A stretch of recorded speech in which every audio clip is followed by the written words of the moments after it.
Hi everyone, welcome to my channel. I've been working, I don't know, a couple of weeks maybe on a fabric swap.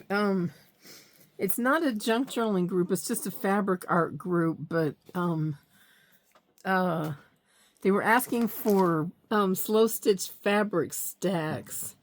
And it seemed like it was pretty much along the lines of a cluster. So, and I think this one will be widely interpreted by the people participating, but I usually do mine for junk journals, but I do go over the top in the embellishment side, so probably a lot of my stuff would be more inclined to go on the cover due to the thickness and the over the topness. But anyway, this is the pile of stuff I made, so I'm going to go through that. I've got my camera zoomed in a little closer today, so I'm going to have to move some off to the side, but I'm giving each person two, basically what I'm calling clusters, which are highly embellished.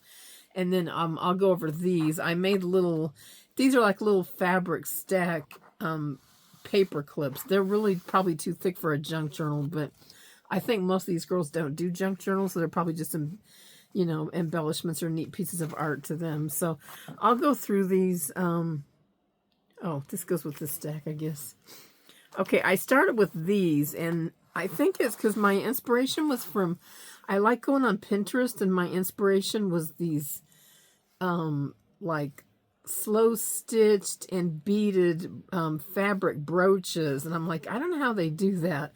I just kind of look at the picture and kind of figure out how to do it, but I like this kind of stuff because it's really free-form. So the backing is, I don't think there's any cardstock in these. I think it's just a couple layers of fabric and something that's kind of padded, I guess. Because I don't like flimsy stuff too good. So, and of course it's going to have the weight of the beads. So, but I basically put a bunch of different types of cheesecloth and real fine mesh gauze on here. In like the rose, pink and rose family. And then I just stitched a bunch of beads on there.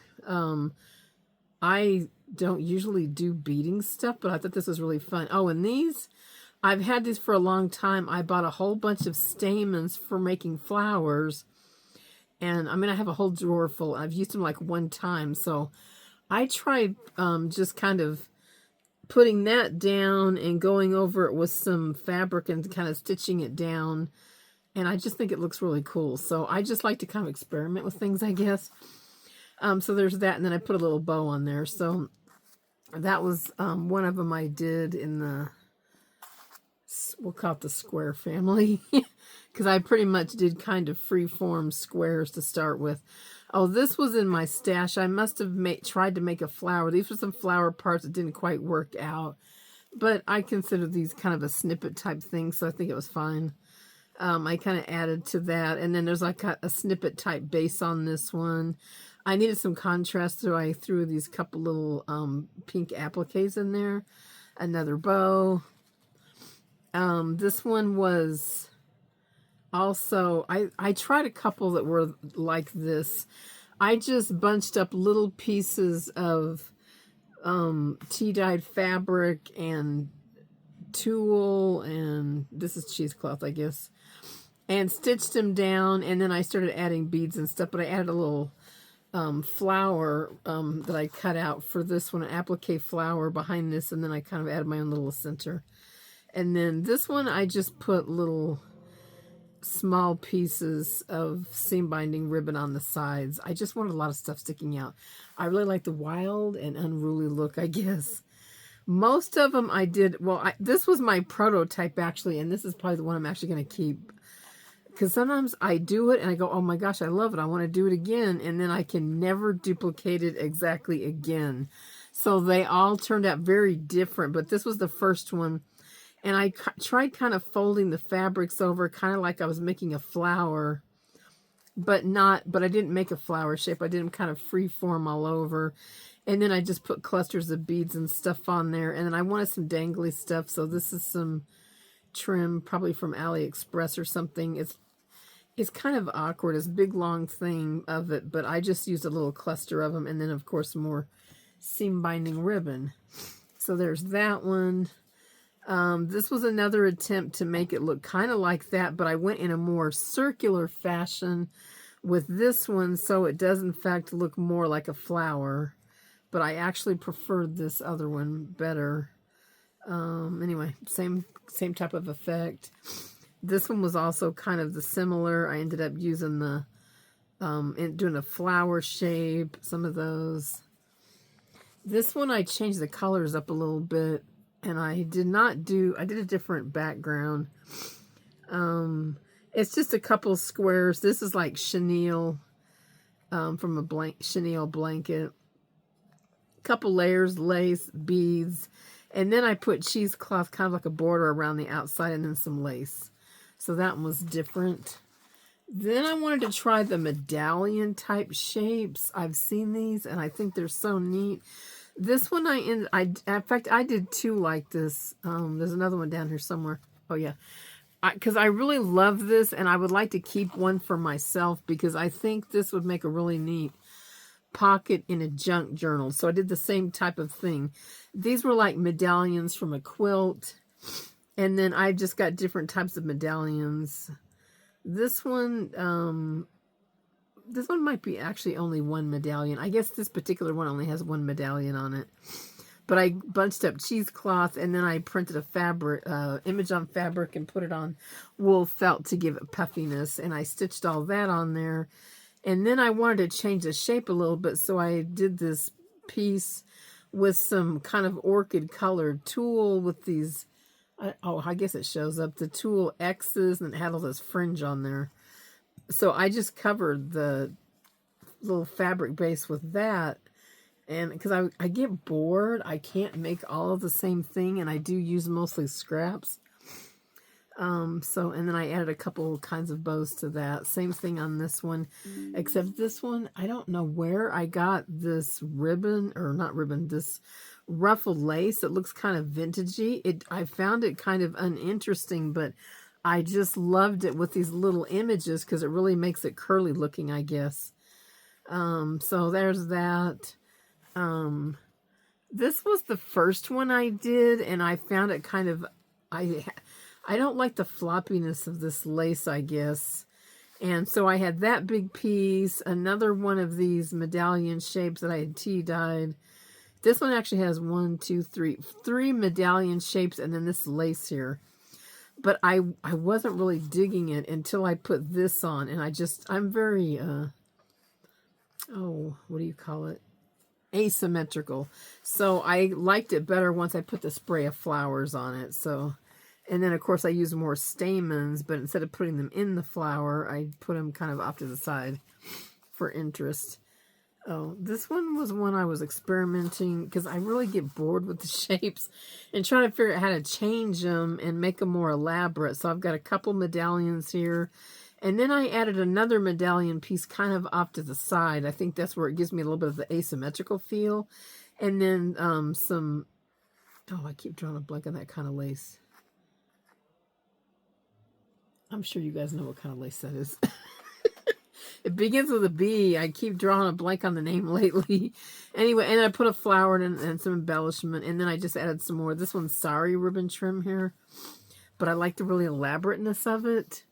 This one was kind of experimental. I tried making a free-form ruffle out of some thin tea-dyed fabric behind the medallion. This one's a pink flower I cut off of some fabric. I really didn't like the fabric, but I liked the flowers. So that was just more of a pop of color, I guess, on there. And then this like some scallop lace, a flower, and then some trim on there. So, I guess there's two more here. This one, I also experimented changing the shape a little bit. I've got a couple of the medallion shapes out of tablecloths or whatever. And then I added a couple little snippets of this kind of orchid or mauve colored lace.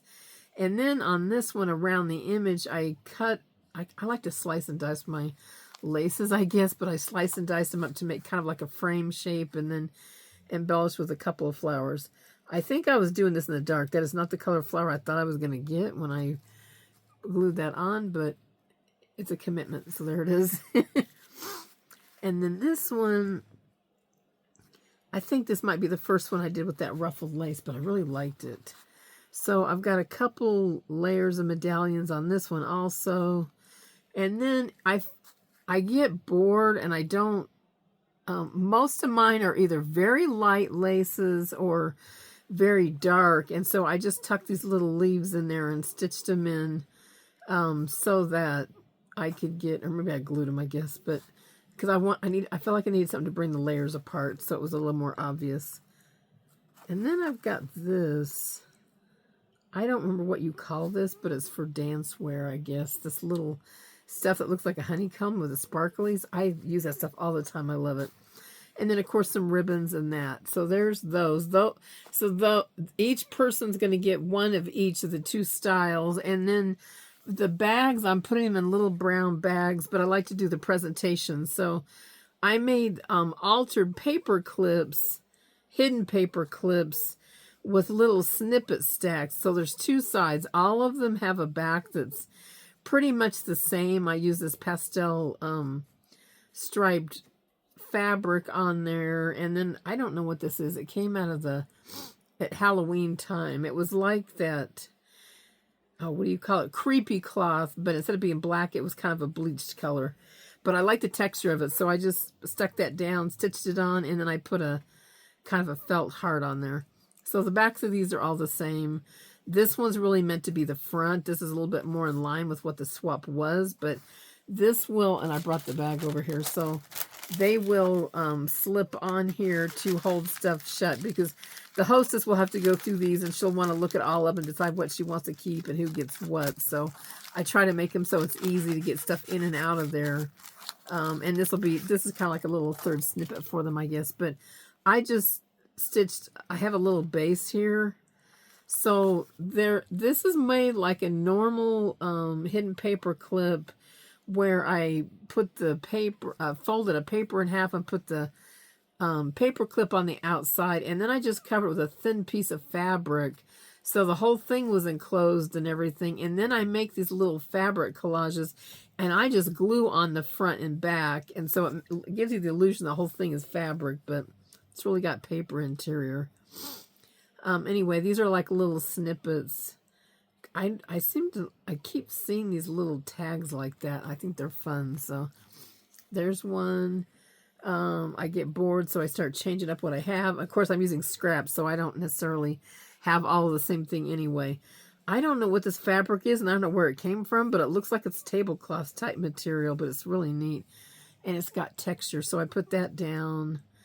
And then it's got a couple layers of different tools. Looks like I got some glue on that piece, but that's part of a napkin, I guess. And then another piece of tulle. This one, I just went ahead and stitched down some white eyelet type lace. I tea-dyed these flowers on tulle, and then there's another little snippet of something off there. And then sometimes what I was trying to do was kind of layer up a little bit on the little enclosure that holds them down. There's the back, same as the others. Same thing. This one I had a bunch of this already prepared, I guess, and so I got several pieces out of that, but I'm down to the wire on that. I made it for something that didn't work out, I guess, so I just used that. This is some tea-dyed fabric with a grid on it. I just got this recently, but it's like a tulle with white music notes. And then this is off of a little peach-colored doily, and then some trims. Same thing on this one. Yeah, that one has the same tablecloth type fabric on it, a piece of lace. I glued this one down because it's kind of flopping over each way, but, and then another piece of this tulle with like the rose embroidery on it. And then the little heart on the back. This one, same base as those others. A piece of tea-dyed fabric. I did glue these together because these were pretty flimsy. This is actually the first one I tried. And then there's a little piece of, like, I don't know, ecru or tan-colored lace back there, flat lace. And then I just put a little snippet off of a bigger piece of lace on here. And then I cut the little butterfly out and glued on there. So it's really just a single flip on that one, but I like that butterfly. Oh, yeah, and here's another one that was kind of similar. I was getting bored with my bases, I think, so. Oh, I see another one over here. So this one, I've had this for a long time. It's some kind of embroidered, it was it's a pillow sham. I don't know what this fabric is called, but it's really neat. It's got this mesh-like stuff on the background, on the back of it. I've seen this all over. It must be vintage at the thrift stores. Every time I see these, I grab them. I think they're interesting. But I cut that piece and put on there, and then my little yellow piece wasn't big enough, so I stitched 2 of those together, but I also like the interest of it, and then I just stitched this little applique in there. This one was actually, this was part of a shirt I had. It had a collar with some scrappy looking roses on it, but it had this interesting trim on the edges, so, and I don't wear that shirt anymore, so I cut it up and I used this and stitched that to a base, and then I still can't remember the name of this lace. I know you know what it is. I'm sure you guys know what it is. And then another little piece of that pink stuff, and then I've made a little fabric enclosure to kind of stitch all those layers together. And I believe that's it. Okay. All right. Anyway, thank you guys so much for joining me. Hope you enjoyed this. Thank you.